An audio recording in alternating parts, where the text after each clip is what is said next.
Okay, so we've seen that we've got our little cursor widget here on our character, and by default it's always on, so we're going to fix that. But first I want to animate it, and so the first thing I'm going to do is I'm going to go to the HUD folder with our selection icon, double click and open that. And we can add an animation for this. So let's go ahead and click plus for the animation.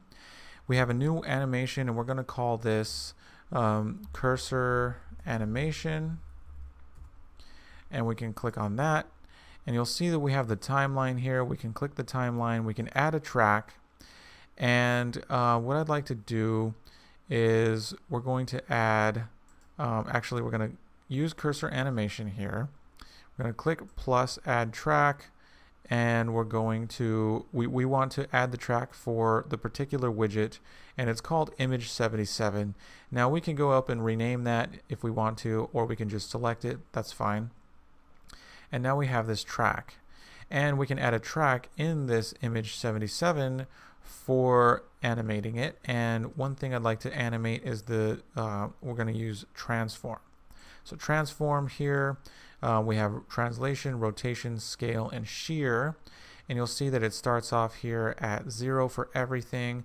And I'd like to go ahead and actually move this up a little bit.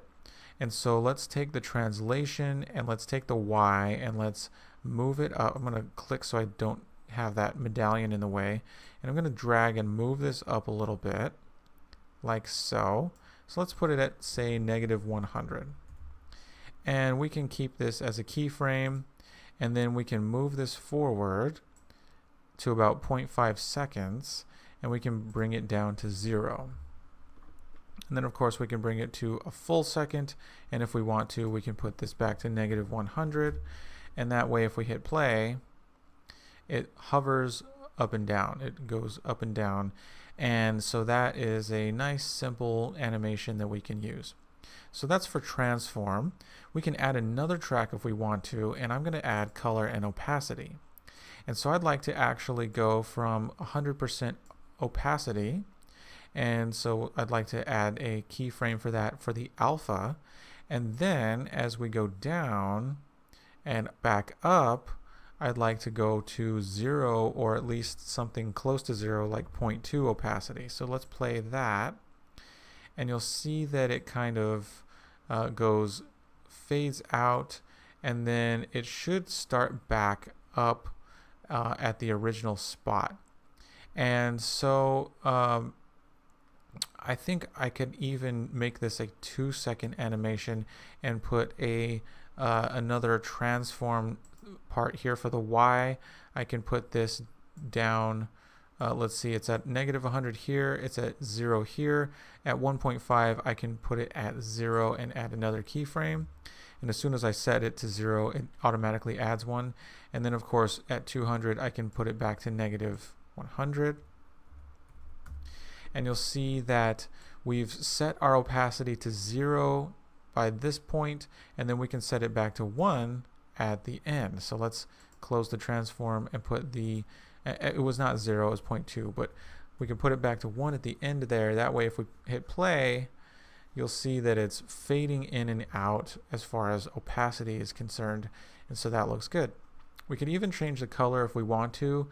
If we want to stick it to, say, we can make it red, we can put the green and blue channels to 0 right here, and it'll be red, and then you'll see that it fades to white unless we keep it red in all the keyframes. So that's another option. I'm going to go ahead and put this back to white for now, but you can choose any color that you want if you want to change it. So there is an animation we've got. It's called cursor animation, and so I'm going to click is variable up here in the details panel, and now we have an animation that we can use. So if we want to just see how this works, we can just go to puzzle character, and we can go to the event graph, and what we can do is in begin play we can simply get our selection cursor, and we can say, we can type in object, or we can say get object. Actually no, what we're going to do is we're going to get widget user widget object. That's what it is. And from there we can play the animation. So we can play animation, and the animation we can choose, we can look at the drop down, and it looks like we're going to need to get the animation from this user widget object. So we can drag off, get animation, and we call this animation cursor animation. So let's drag off and type cursor, and we don't see cursor animation, and that's because this is just a user widget object, but we can cast it. So if we cast to selection icon, from this cast we can drag off and we can say get animation, and here it is, get cursor animation. There's the animation that we can drag into this, and we can connect these nodes, and now on begin play we just play the animation.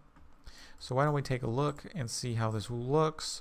And now we've got both animations, and they play and they stop. So let's go back to puzzle character, and you'll see here num loops to play 1. If we set this to 0 and compile that and we hit play, then it'll continue indefinitely. So it'll just keep animating and it'll never stop. So that is how we get our animation working. We've seen some animation stuff in previous videos, but this is our selection cursor that we can use to determine which character is selected at any given point in time. And so how to choose which one is selected, we're going to do that in a future video. So we will wrap this one up and see you in the next video.